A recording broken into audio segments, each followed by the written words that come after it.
actually don't get disturbed. I can't differentiate between the two. Rather, I give prominence to our product. I mean, not ITEX product alone. Locally manufactured products are doing well, relatively. So I did not see anything wrong. People called me, a lot of people complained. It's fine. Because if you overprotect an industry... You mean other manufacturers? Yes. Or other manufacturers? Yes. Other manufacturers they complained about it.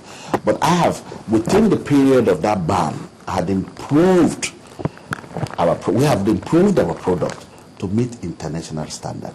So I wasn't too worried. But there is still need to protect some upcoming furniture manufacturing company. And so I think the ban is still in place now. It's been reintroduced again or something. I don't really know about the issue. But I've been protected enough and I'm ready to go global. I'm ready to be exposed. Is it the Nigerian companies are incapable of meeting the local demand? No. The influx of imported products undermines the Nigerian companies. The Nigerian companies have the capacity and the capability and, of course, all the potentials of meeting the local demand. But cost-wise, it's a human element. A man who doesn't know the difference between a 300,000 naira chair, he sees a 80,000 naira chair in the market in Alaba, he picks it. But what he doesn't know is that the 300,000 chair takes into consideration even his health. That chair has a lumbar support. That chair has an adjustment mechanism for his height. That chair has a weight mechanism for his body weight. A lumbar support, sitting in a chair without a lumbar support for 5 hours, gradually for 30 days, for 1 year, for 3 years, for 5 years, you end up in a hospital. But they don't know all these facts. They go for the 80,000 naira market, chair in Alaba market. And after 6 months, my waist, my back, my pain. And they keep visiting doctors. Little do they know that it is that chair that has been causing the pain in the back. What do you do about craftsmanship? Training. I improve unskilled workers to become highly skillful workers. How easy is that, given the penchant, the Nigerians' penchant of doing things half-heartedly? I'm a Nigerian. You're right. You're absolutely right. We have some of the best brains in almost every field. I have 8 architects in my organization. They are architects trained in Nigerian University. The first thing I try to identify is the passion. You must have a passion for what you do. You convert them from being architects for designing buildings to architects for designing furniture. I have engineers who operate my machines, mechanical to electrical machines. Now, these are Nigerian graduates. One of the best auditoriums in the world is in Nigeria. It was designed by ITEX Furniture. One of the best in terms of aesthetics, functionality, and durability. Guess what? It is the first auditorium in the world, or the second auditorium in the world, next to the United Nations, next to German Parliament, that has a function of the convenience of every user of that auditorium. Is in Nigeria. The Ministry of Foreign Affairs was designed by a local architect from Ambrose Ali University, Edo State. That boy, what we did was we identified his competence in terms of design, trained him to become a skillful producer of furniture itself, and of course develop his passion for it. And he's been going places. He single-handedly designed that of Central Bank, Ministry of Finance, and of course supervised by my very humble self. So what we do is, unskilled laborers from the roadside, unskilled carpenters from the roadside, employ them, reorientate their mentality, change their mentality. It's quite difficult. At times, after 6 months, some of them leave. But those who stay tend to benefit from the rich knowledge they acquire in a company like ITEX in terms of furniture manufacturing. What do you do from raw materials? How easy is it to obtain locally?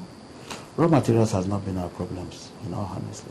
Nigeria has developed and improved to the extent that our supply chain has actually improved on the local raw materials to become value creation or value added products that we now use as our end products. We don't go, I've never fell in a tree anywhere. I have never. But there are companies in Ota, companies in Djibouti, Saple, AT&P Saple, and Benin that produces these raw materials for our use. There's the glue we use that is manufactured in Onitsha. Only thing we import, which we must import, are the accessories, the knobs, the mechanism for a chair. Those are the areas we still have needs for importation. Local raw materials are actually readily available. What role can citizens such as yourself play in the realization of the Nigerian dream? Well, for me, if you say I'm a role model in the industry, it's beginning to encourage the young ones that if I can do it, you can do it better. You have the opportunities abound now. And honestly speaking, I have tried as much as possible to continue to educate people that we must raise our standard. In my lecture, the lecture I delivered on the honors, the day of the honors, there's the American marketing strategy. There's the rich British educational knowledge acquisition. There's the style and design of the Italians, of the Europeans. Nothing beats the passion and ruggedness of the African. Put these factors together, we stand an advantage of showcasing our country as one of, like I said, in no time, the word BRICS, that acronym of BRICS, that is the, which stands for the BRICS country, which stands for the emerging markets. Nigeria should redefine that to become BRICS. Brazil, Russia, India, China, South Africa, and Nigeria. If we get it right. Leadership is right. Like they say, leadership, both corporate and political, is a matter of choice, privilege, or could become a burden if not getting right. But with things going right, we could easily become a BRICS, one of the BRICS countries. What does success mean to you, finally? Well, the literal meaning, I cracked this joke by Chief Igbidedia. Success without a successor is failure. Success to me is leaving a legacy that outlives me. It is my intention to judge my success by the legacy I have left behind in this industry. To see my product being used by the G8 summit someday, somewhere, in far countries, anywhere in the world.